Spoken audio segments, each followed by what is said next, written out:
Magandang araw sa lahat. Tatalakayin ko ngayon ang pagtataguyod ng wikang pambansa sa lalong mataas na edukasyon, kung saan tatalakayin natin ang kasaysayan ng wikang pambansa. Pag sinabi natin kasaysayan ng wikang pambansa, syempre tatalakayin natin mga taon, mga batas na may kaugnayan sa wikang pambansa. Pag sinabi natin saligang batas, ito ang pinaka pananaligang batas ng bawat bansa. Makapangyarihan ito sapagkat ito ang nagdidikta ng mga prinsipyo at polisiyang susundin ng mga mamamayan. Okay. Dito, tinalakay din ang wikang Pilipino kung saan ito yung pambansang wika natin. Ang wikang Pilipino ang tanikalang nag-uugnay sa mga tao sa mahigit na 7,000 isla sa Pilipinas. Ang wikang Pilipino ang dahilan kung bakit nagkakaintindihan tayo, kaya natin makipagtalamitam sa ibang tribo sapagkat alam din nila ang wikang Pilipino. Ayon kay Dayag at de la Cruz, or Del Rosario pala, ayon kay Dayag at Del Rosario, hindi madali ang pagpili ng wikang pambansa. Isipin nyo, 7,000 isla. Ibig sabihin, maraming kultura, maraming wika. Sapagkat diba, ang wika ay kabuhol ng kultura. Ibig sabihin, maraming pinagpiliang dialekto para mapili ang wikang pambansa. Ngayon, dito na tayo sa mga taon. Taong 1879, Saligang Batas ng Biak na Bato, Artikulo 8, kung saan nakasaad dito na Tagalog ang magiging opisyal na wika ng Republika, napagkasunduan ito ng mga katipunero, yung mga miyembro ng KKK, kataas-taasang kagalang-galang katipunan, na pinamumunuan ni Andres Bonifacio. Ngayon, sa 1934 naman, tinalakay na ang pagpili sa wikang pambansa, kung saan, ayon kay Lope K. Santos, dapat ibatay ang wikang pambansa sa wikang umiiral sa bansa. Pangit naman kung ibase natin sa ibang kontinente, di ba? So, kailangan dito lang sa Pilipinas. Magbabase tayo sa mga dialekto dito sa Pilipinas. Si Lope K. Santos din ang ama ng, or tinaguri ang ama ng Balarilang Tagalog. Balarila o gramatika. Nakatuon yun siya sa gramatika o pagbuo ng pangungusap. Ngayon, sa taong 1935 naman, sa Saligang Batas ng 1935, Artikulo 14, Section 3, ang Kongreso ay gagawa ng mga hakbang tungo sa pagpapaunlad at pagpapatibay ng isang wikang pambansa na batay sa umiiral na katutubong wika. Ibig sabihin, nakabase ang magiging wikang pambansa sa katutubong wika sa Pilipinas.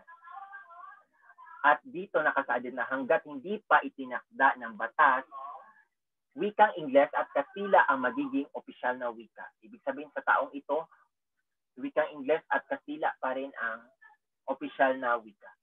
Si Manuel L. Quezon, ang ama ng wikang pambansa, isa siya ang pangulo na nagtaguyod sa wikang pambansa ng Pilipinas.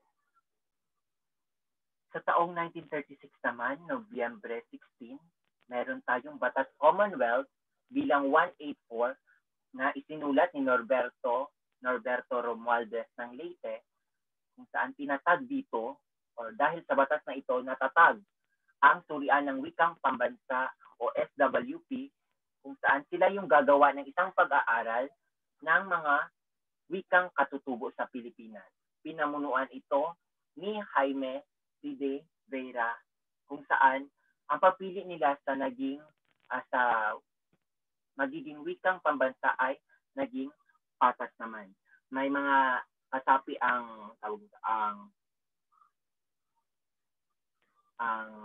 SWP. Ito ay sina Santiago A. Fonacier ng Ilocos, Telemon Soto ng Cebuano, Casimiro Perfecto ng Bicol, Felix Salas Rodriguez ng Panay, Haji Buto ng Moro, at Cecilio Lopez ng Tagalog. At ng taong 1937, Disyembre 30, inilabas ang kautosang tagapaglaganap bilang 134 kung saan Tagalog ang magiging batayan. Pagkatapos nilang pumili ng wikang katutubo kung saan ang napili nila ay Tagalog, at yun na nga, nilabas ang kautosang tagapaglaganap bilang 134 kung saan Tagalog ang magiging batayan ng wikang pambansa ng Pilipinas na ipinoklama ni Pangulong Manuel L. Quezon. Ito yung mga isinaalang-alang ng mga pamantayan, wika ng sentro ng pamahalaan. Saan ba makikita ang sentro ng pamahalaan? Okay, nasa Manila. Ang wika nila, Tagalog. Sentro ng edukasyon, ganun din. Sentro ng kalakalan, nasaan ang kapital, city ng Pilipinas. Okay, pang-apat naman, wika ng nakararami at pinakadakilang nakasulat na panitikan. Kung saan, di ba, ang mga akda, panitikan natin ay nakasulat sa wikang Tagalog. Okay, Tagalog pa pala. Di ba siya naging Filipino? Sa taong 1939 naman, matapos ang 2 taon, dito nang nagsimulang ituro o itinuro na sa pribado at publiko ang wikang pambansa batay sa Tagalog. At sa taong 1946, Hulyo 4, Batas Commonwealth bilang 57C, pagpapatibay na ang wikang Tagalog ay maging isa ng wikang opisyal ng Pilipinas kasama ng Ingles at Kastila simula sa Hulyo 4, 1946. Sa taong 1959 naman, Agosto 13, mayroong inilabas sa kautosang pangkagawaran bilang 7 kung saan ang Tagalog ay tatawagin ng Pilipino. Letrang P. Nilagdaan ito ng kalihim ng edukasyon or secretary ng education na si Jose E. Romero. Sa panahong ito, lumaganap ang paggamit ng wikang Pilipino. Paggamit ng wikang Pilipino. P. Ayan. Sa taong 1972 naman, nagkaroon muli ng mainit na pagtatalo sa Kombensyong Konstitusyonal kaugnay sa usaping pangwika. Sa huli, ang naging probisyong pangwika ay ang Saligang Batas ng 1973, Artikulo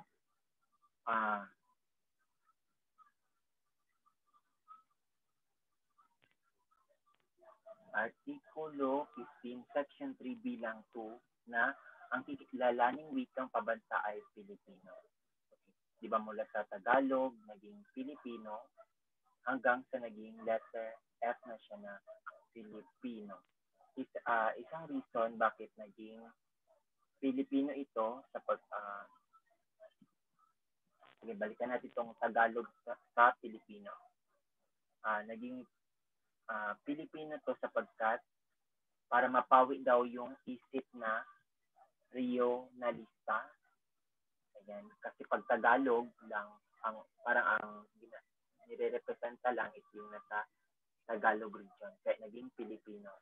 Tapos nung naging Filipino naman siya, ginawa siyang letter F para magiging siya, panlahat na wika. Panlahat na siya. Wika ng lahat. Filipino. At sa taong 1987, sa Ligang Batas ng 1987, Artikulo 14, Section 6, ito na. Ang nagiging batas na talaga siya. Diba? Sabi kanina, yung saligang batas, ito yung makapangyarihan sapagkat ito yung mga mga batas o mga provision, mga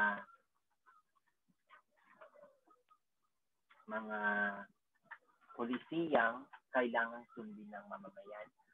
Saan ito na nga, naipasa na ang Saligang Batas ng 1987, Artikulo 14, Section 6, na nagsasaad na ang wikang pambansa ng Pilipinas ay Filipino, letter F. Okay? Filipino bilang medium ng opisyal na komunikasyon, wika ng pagtuturo sa sistemang pang-edukasyon na nilagdaan ni Pangulong Cory Aquino. At dito na nagtatapos ang bahagi.